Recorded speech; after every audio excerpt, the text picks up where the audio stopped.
Baru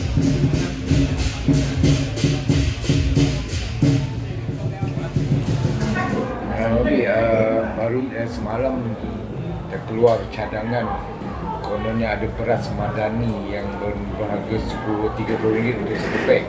So, apa pandangan awak?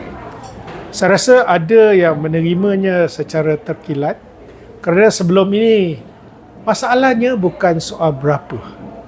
Dia tak dapat beli beras tempatan disebabkan pada satu ketika dahulu tiba-tiba dinaikkan beras import. Oleh itu, pengusaha terus mencari beras tempatan. Kalau kita masih lagi ingat, sebelum tu orang tak beli beras tempatan. Dia belilah beras daripada Thailand, dia guna dah biasa. Tapi ada kenaikan secara 30%, maka itu yang menyebabkan panic buying dan mereka terpaksa beli beras tempatan. Dan dalam keadaan inilah yang menyebabkan keperluan untuk beras tempatan itu meningkat, tak dapat beli. Dan nampaknya banyak rungutan iaitu harga tu, di mana harga masih lagi dikawal, tapi untuk beras import dia telah dibenarkan untuk naik. Jadi ini perkara yang biasa dalam bisnes. Ada orang sama ada dia akan gunakan cara packing, repacking, dan kita sedar bahawa perkara ini memang wujud. Sebab itulah saya nampak kalau respon daripada social media, kerajaan kena meyakinkan pada rakyat sebab hakikatnya masih ada kenaikan. Dan kenaikan tu dianggap sebagai bagi rakyat yang B40, saya rasa kita dapat melihat dari segi respon komen mereka agak mereka menganggapnya sebagai satu bebanan. Saya rasa terpulang pada kerajaan untuk mengatasi masalah ini, dan bukan mudah kalau semua kenaikan itu datang sekaligus. Kalau kita sedar dalam bulan 2 ini, kita ada kenaikan tarif air.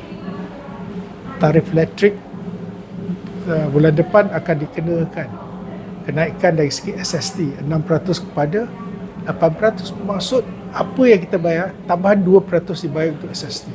Dan ini akan menyebabkan keluarga yang kais pagi makan pagi, kais petang makan petang, mereka mungkin tidak ada simpanan. Mereka kena cari kaedah. Sama ada tak pakai ataupun kurangkan beras atau untuk makanan, ataupun dengan cara lain. Jadi saya rasa kita fahamlah ada keadaan sebegini, dan saya berharap kerajaan, khususnya pihak yang bertanggungjawab, dapat mencari satu penyelesaian. Saya tadi pun dah baca komen, dan saya rasa salah satulah daripada iktibar yang kita perlu ambil, mula-mula kita tambah 30% menyebabkan orang terus pergi mencari beras tempatan. Ini antara sebabnya kenapa orang terkejar-kejar untuk mencari beras tempatan. Kalau dibuat secara gradual, mungkin kesannya dapat diserap kalau satu tempoh yang agak panjang. Tapi apabila dibuat secara mendadak, itu yang menyebabkan tiba-tiba keperluan untuk beras tempatan itu meningkat.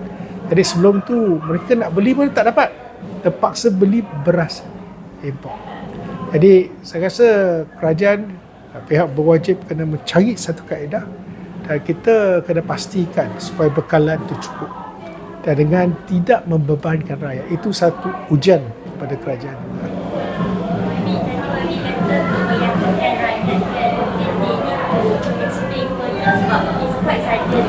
You see, first of all, people want to know whether you increase or you don't increase. Whether you do repacking, you use under which name, it doesn't matter at all. I only know when I go back, I put in the container, that's it. Whether the price gone up or go down or still maintained. This is the feeling of the public. Whether you label it or you repackage it as what, to them it's not important. Naik atau tidak itu ya. Saya tak nak tahu apa, saya nak tahu harga berapa. Itu yang biasa. Rakyat biasa akan dia. You pakai apa nama sekalipun, macam sumbangan dulu BRIM, kemudian Prihatin, kemudian STR. Orang tengok apa, berapa duit yang saya dapat. See? Bukan pasal projek apa, atas nama apa. So, yang penting ialah beras itu adalah keperluan asas. Jadi ianya amat sensitif. dalam keadaan ada kenaikan, inflasi dan sebagainya. Dan saya faham kerajaan pun juga tertekan. Macam mana kita nak wujudkan satu mekanisme yang akhirnya ianya tidaklah dirasai sangat oleh rakyat tempatan. Saya rasa ini yang perlu dilakukan.